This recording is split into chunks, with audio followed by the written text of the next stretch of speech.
Narasaraopet parliament సభ్యులు young and dynamic లావు కృష్ణదేవరాయలు గారిని మాట్లాడవలసిందిగా కోరుతా ఉన్నాం.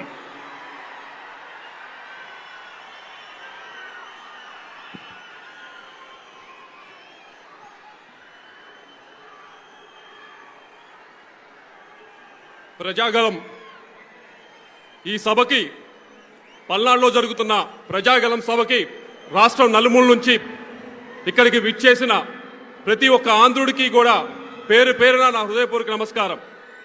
వేదిక పైన ఉన్న పెద్దలందరికీ మరీ ముఖ్యంగా మూడోసారి ప్రధానమంత్రి కాబోతున్న నరేంద్ర మోడీ గారికి, తెలుగుదేశం పార్టీ అధ్యక్షులు చంద్రబాబు నాయుడు గారికి, బీజేపీ అధ్యక్షులు పురంధరేశ్వరి గారికి, పవన్ కళ్యాణ్ గారికి, వేదిక పైన ఉన్న ప్రతి ఒక్కరికి కూడా పేరు పేరు నా హృదయపూర్వక నమస్కారం. ప్రజాగలం ఈ సభ ద్వారా ప్రతి ఒక్క వర్గానికి, రాష్ట్రంలో ఉన్న ప్రతి ఒక్క వర్గానికి ఒక సందేశం.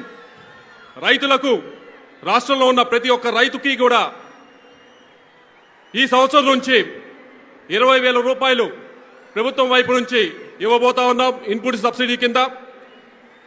ఆగిపోయిన ప్రతి ఒక్క ఇరిగేషన్ ప్రాజెక్ట్, పోలవరం నుంచి గోదావరి పెన్న అనుసంధానం నుంచి వరికపుడి సెల దాకా ప్రతి ఒక్క ఇరిగేషన్ ప్రాజెక్టు కూడా ఈ వచ్చే 5 సంవత్సరాలు పూర్తి చేయాలనే సంకల్పం.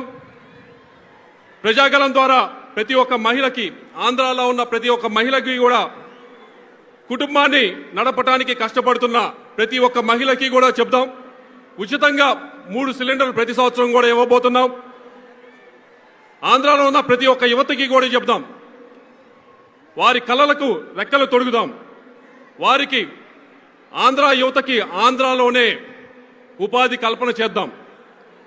ఆంధ్రాలో ఉన్న ప్రతి ఒక్క బీసీకి కూడా, బీసీ సోదర సోదరీమణులందరికీ కూడా 50 సంవత్సరాలు దాటిన వెంటనే 4,000 రూపాయల పెన్షన్ ఇచ్చే కార్యక్రమం చేపడదాం. ప్రతి ఒక్క దళిత సోదరుల సోదరిమణికి కూడా ఏదైతే ఈ 5 సంవత్సరాల్లో ఆగిపోయిన 27 సంక్షేమ కార్యక్రమాలు ఉన్నాయో ప్రతి ఒక్క కార్యక్రమాన్ని కూడా మళ్ళీ పునరుద్ధరిద్దాం. వారందరి బతుకుల్లో కూడా వెలుగులు నింపుదాం. చివరగా ప్రధానమంత్రి గారి చేతుల మీదుగా, నరేంద్ర మోడీ గారి చేతుల మీదుగా శంకుస్థాపన చేయబడిన అమరావతి రాజధానిని పనులు మళ్లీ ప్రారంభిద్దాం, అభివృద్ధి చేసుకుందాం.